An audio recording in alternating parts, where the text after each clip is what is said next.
For those of you that are unaware, my brothers are musicians, and their band name is Hanson, which is our last name. And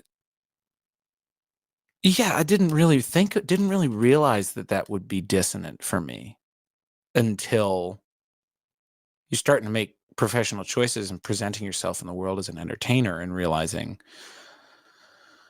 oh, that's not wholly yours, right? But I think there's a lot of Danish people in the world named Hanson, and that's mostly bullshit that I'm telling myself. Forgive the French, guys. It's a little early in the morning, sure.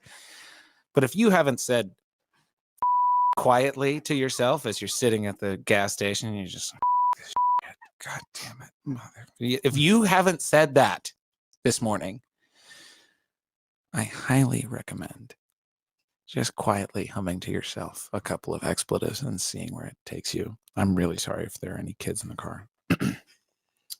Your brothers have been very supportive of you. Yeah. But growing up, was it rough for you because you're seeing them excel at something that you might have been a little too young to participate in at the time, and then something where you were kind of boxed out of for a while? Was that sort of a feeling? Yeah. A very fair, valid question. Good question. I didn't know that I even had a singing voice until I was like 17, 18.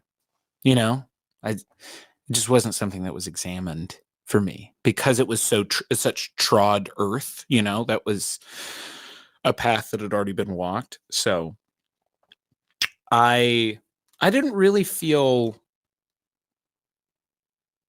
anything but,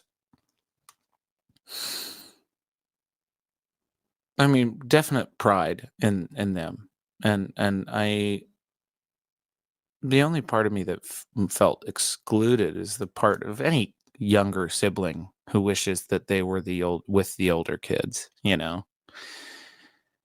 And I always wanted to be a performer. That's always been true, whether it was acting or just being an idiot, doing Tommy Boy, grabbing my little sister's coat and fat guy, and for the roadies, that's me as a child.